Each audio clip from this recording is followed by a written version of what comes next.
Hello friends. तो आज इस वीडियो में हम लोग बात करेंगे आईपीसी 1860 और बीएनएस 2023 के सेक्शंस के कंपैरिजन के बारे में। तो देखिए, जैसा कि आपको पता है कि ये हम लोगों की सीरीज़ चल रही है कि आईपीसी और बीएनएस के सेक्शन का कंपैरिजन की। तो जैसे कि आप लोगों को पता है कि हम लोगों के पार्ट 4 तक हो चुके हैं, ये पार्ट 5 है। इसमें हम लोग बीएनएस के सेक्शन 100 से 130 तक के सेक्शंस को देखेंगे। ठीक है, तो चलिए आगे देखते हैं। देखिए, सेक्शन बीएनएस के सेक्शन 100 में कह रहा है कि आपराधिक मानववध।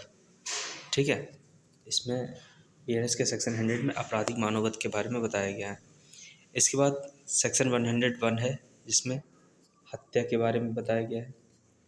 इसके बाद सेक्शन 102 है, इसमें कह रहा है कि जिस व्यक्ति की मृत्यु कारित करने का आशय था, उससे भिन्न व्यक्ति की मृत्यु करके आपराधिक मानववध। ठीक है, मतलब मृत्यु किसी और की कारित करने की, ठीक है, और कर किसी और की दी है तो वह आपराधिक मानववध की कोट में आएगा।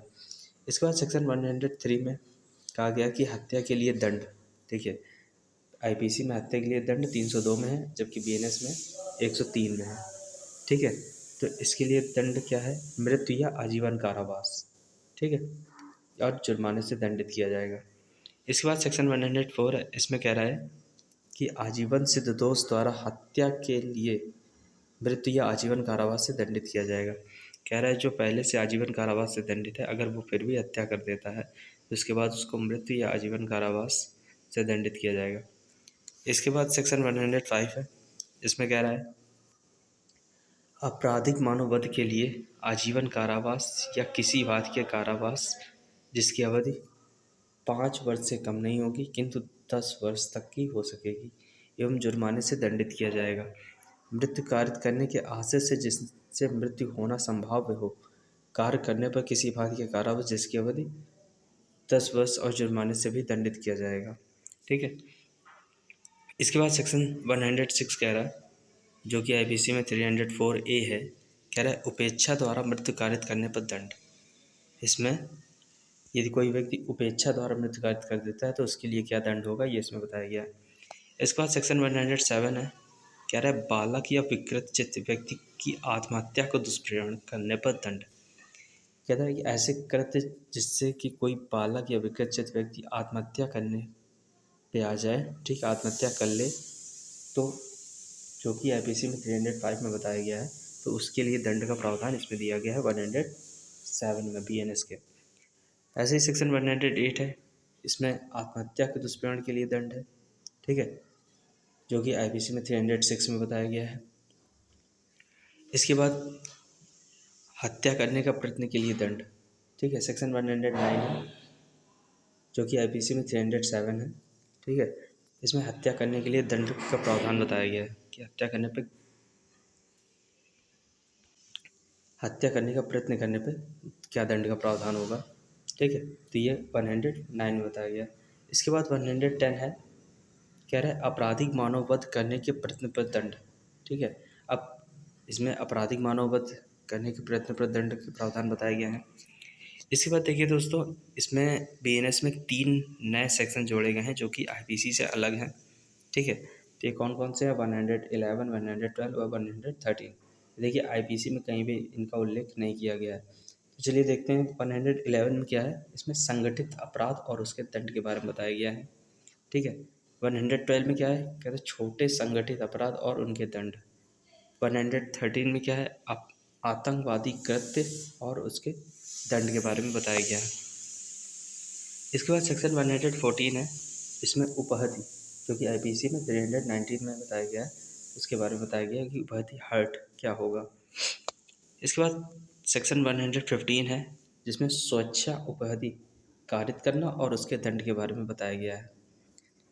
इसके बाद सेक्शन 116 है, जिसमें घोर उपहति के बारे में बताया गया है।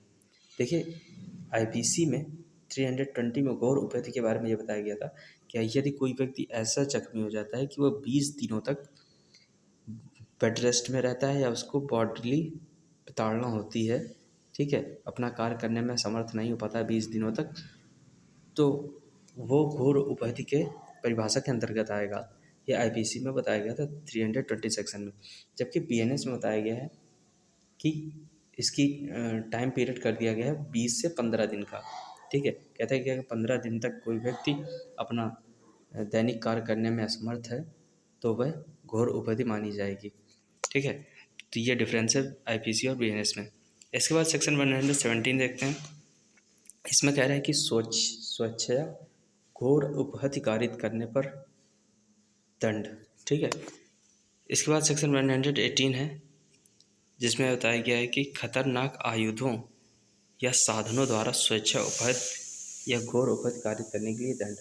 देखिए दोस्तों, आईपीसी में 324 और 326 में ये अलग अलग बताया गया था, स्वेच्छा उपहति और स्वेच्छा घोर उपहति के कार्य करने के दंड। लेकिन इसमें सेक्शन 118 में दोनों को मिला के ही बता दिया गया है। ऐसे ही सेक्शन 119 है, इसमें कह रहा है संपत्ति उत्तापित करने के लिए या अवैध कार्य कराने को मजबूर करने के लिए स्वेच्छा उपहति या घोर उपहति कारित करने पर दंड। इसके बाद सेक्शन 120 है, जिसमें कह रहा है कि संस्वीकृति उत्तापित करने या विवश करके संपत्ति का प्रत्यावर्तन कराने के लिए स्वेच्छा उपहति या घोर उपहति कारित करने के लिए दंड। इसके बाद सेक्शन 121 है, जिसमें कह रहा है कि किसी लोक सेवक को अपने कर्तव्य से भयवृत करने के लिए स्वेच्छा उपहति या घोर उपहति कारित करने के लिए दंड। यानी कि कोई व्यक्ति अगर ऐसा कार्य करेगा जिससे कि लोक सेवक अपना कार्य करने में भय महसूस करे, ठीक है, उसको ऐसे भय कारित कर देगा, उसको डरा धमका के काम कराएगा, तो वह ऐसी स्वेच्छा उपहति या घोर उपहति के लिए जो दंड का प्रावधान दिया गया है उससे दंडित किया जाएगा। इसके बाद सेक्शन 122 है, इसमें कह रहा है प्रकोपन या स्वेच्छा उपहति या घोर उपहति कारित करने पर दंड।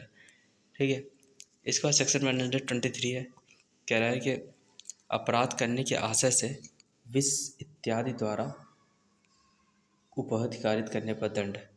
कह रहा है अपराध करने के आशय से यदि कोई किसी को विष देता है, ठीक है, तो उसके द्वारा यदि कोई उपहति होती है तो उसके लिए दंड का प्रावधान। इसके बाद सेक्शन 124 में कह रहा है अम्ल आदि का प्रयोग करके स्वेच्छा घोर उपहति कारित करने पर दंड। कह रहा है कोई एसिड अटैक करके, ठीक है, स्वेच्छा घोर उपहति कारित करेगा तो उसके लिए दंड का प्रावधान इसमें बताया गया है। आईपीसी में अम्ल के अटैक के लिए 326A और 326B में बताया गया है। इसके बाद सेक्शन 125 है, जिसमें बताया गया कि कार्य जिससे दूसरों का जीवन व्यक्तिगत क्षेम संकटापन्न हो कारित करने पर दंड। ऐसा कार्य जिससे कि दूसरे के जीवन संकटमय हो जाए, ठीक है, उसके लिए दंड का प्रावधान बताया किया गया है सेक्शन 125 में। इसके बाद सेक्शन 126 है, जिसमें बताया गया है सदोष अवरोध और उसके दंड के बारे में। ठीक है, देखिए आईपीसी में सदोष अवरोध 339 में और उसके दंड के बारे में 341 में बताया गया, जबकि बीएनएस में 126 में ही सदोष अवरोध उसके दंड के बारे में बता दिया गया है। ऐसे ही दोस्तों सेक्शन 127 बीएनएस का, जिसमें सदोष परिरोध और दंड के बारे में बताया गया है। ठीक है, तो देखिए इसमें आईपीसी के कई सेक्शन कवर हो जाते हैं, जैसे 340, 342, 343, 344, 345, 346, 347, 348। इस सेक्शन के अंदर आईपीसी के कई सेक्शन इन्वॉल्व हैं। ठीक है, तो इसको जब डिटेल से पढ़ेंगे आप तो आपको समझ में आ जाएगा कि इसमें कौन कौन सी चीज़ें दी हुई हैं। इसके बाद सेक्शन 128 है, जिसमें बल के बारे में बताया गया कि बल क्या होता है, जो कि आईपीसी में 349 में बताया गया है। इसके बाद सेक्शन 29 है, 129, जिसमें आपराधिक बल के बारे में बताया गया है। ठीक है, जो कि आईपीसी में 350 में बताया गया है आपराधिक बल। इसके बाद सेक्शन 130 है, जिसमें हमला के बारे में बताया गया है। ठीक है, जो कि आईपीसी में 351 में बताया गया है। ठीक है दोस्तों, तो ये था हमारा आज का वीडियो पार्ट 5।